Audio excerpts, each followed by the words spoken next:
Hello boys and girls, welcome to free study gamma. आज हम Indian economy 1950-1990 पढ़ेंगे और आज हम इसमें agriculture sector of India during 1950-1960 discuss करेंगे। तो आइए शुरू करते हैं।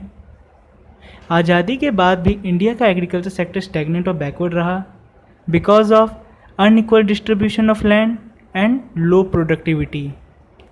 आज़ादी के बाद गवर्नमेंट ने दो स्टेप लिए to improve agriculture sector.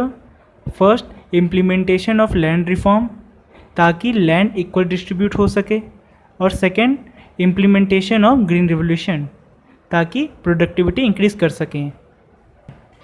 तो आइए बारी बारी से डिस्कस करते हैं। First, implementation of land reform. इसके अंडर गवर्नमेंट ने दो स्टेप लिए। First, change in ownership of agriculture land. इस स्टेप के तहत गवर्नमेंट ने ऑनरशिप ऑफ लैंड कल्टिवेटर यानी फार्मर को दे दिया। And second, land ceiling. Land ceiling मतलब कि मैक्सिमम एग्रीकल्चर लैंड रखने की लिमिट को फिक्स करना। इसके तहत एक इंडिविजुअल मैक्सिमम 20.85 हेक्टेयर ही एग्रीकल्चर लैंड अपने पास रख सकता था। अगर इससे ज़्यादा है तो वो गवर्नमेंट लैंडलेस फार्मर को दे देगी ताकि वो खेती कर सके। गवर्नमेंट लेकिन लैंड को अच्छे से डिस्ट्रीब्यूट नहीं कर पाई, क्योंकि लैंड सीलिंग में बोला गया था कि एक कल्टीवेटर से उसकी ज़मीन नहीं छीनी जा सकती। तो जो बड़े बड़े ज़मींदार थे जो कि कल्टीवेटर नहीं थे, उन्होंने बोला कि वो भी कल्टीवेटर है, मतलब they claim themselves as a cultivator of the agriculture land. बड़े बड़े ज़मींदार ने लैंड सीलिंग लॉ पे केस कर दिया, जिसकी वजह से लैंड सीलिंग लागू होने में टाइम लगा, जिसका फ़ायदा वही ज़मींदार ने एक्सेस लैंड को अपने रिलेटिव में ट्रांसफ़र कर दिया, जिससे मैक्सिमम लैंड लिमिट 21.85 हेक्टेयर नहीं क्रॉस हो पाई। Now our next topic is green revolution. अब हम पढ़ेंगे ग्रीन रिवोल्यूशन, जो कि एग्रीकल्चर प्रोडक्टिविटी इंप्रूव करने के लिए इम्प्लीमेंट किया गया था। Green revolution mean a rapid increase in the agriculture production specially of wheat and rice using HYV seed, modern machine, fertiliser, pesticide and good irrigation facility. Doctor MS Swaminathan को green revolution का father कहा जाता है। Green revolution सिर्फ wheat और rice के लिए ही था और ये दो स्टेजेस में इम्प्लीमेंट हुआ।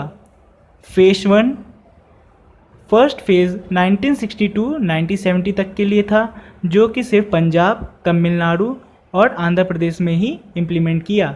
एंड सेकेंड फेज़ में 1970 से मिड 1980 के लिए था, जो इस बार पूरे इंडिया में ग्रीन रिवोल्यूशन इम्प्लीमेंट किया गया। अब हम देखेंगे कि ग्रीन रिवोल्यूशन से हमें क्या बेनिफिट हुआ। फर्स्ट, राइस एंड व्हीट के प्रोडक्शन बहुत इंक्रीज़ हो गए। सेकेंड, इंडिया सेल्फ डिपेंडेंट हो गया, अब व्हीट एंड राइस के लिए इंपोर्ट नहीं करना पड़ता था।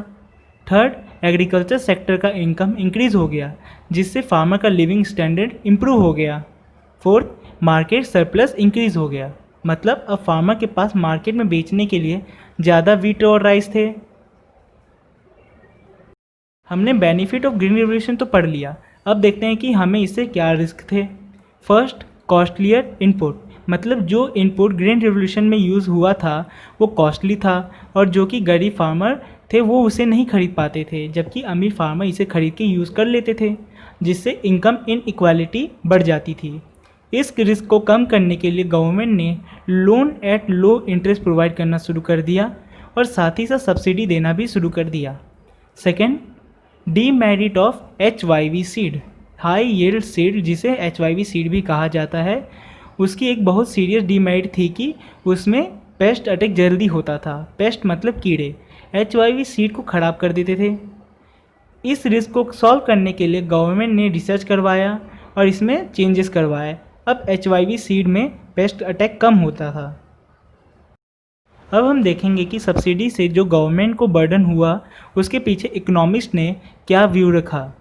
गवर्नमेंट ने जो सब्सिडी दी थी गरीब फार्मर को, उसमें इकोनॉमिक्स की एक ग्रुप ने कहा कि गवर्नमेंट को सब्सिडी नहीं देना चाहिए, क्योंकि सब्सिडी का बेनिफिट पुअर फार्मर को कम और अमीर फार्मर को ज़्यादा हो रहा है, जिससे इनकम इनइक्वालिटी बढ़ जा रही है, जिससे पुअर फार्मर को कम और रिच फार्मर को ज़्यादा फ़ायदा मिल रहा है। इकोनॉमिक के दूसरे ग्रुप ने कहा कि गवर्नमेंट को सब्सिडी देनी चाहिए, और रही बात अमीर फार्मर को बेनिफिट की, तो गवर्नमेंट को इसके लिए दूसरे स्टेप लेने चाहिए ताकि इनकम इनइक्वालिटी ना बढ़े।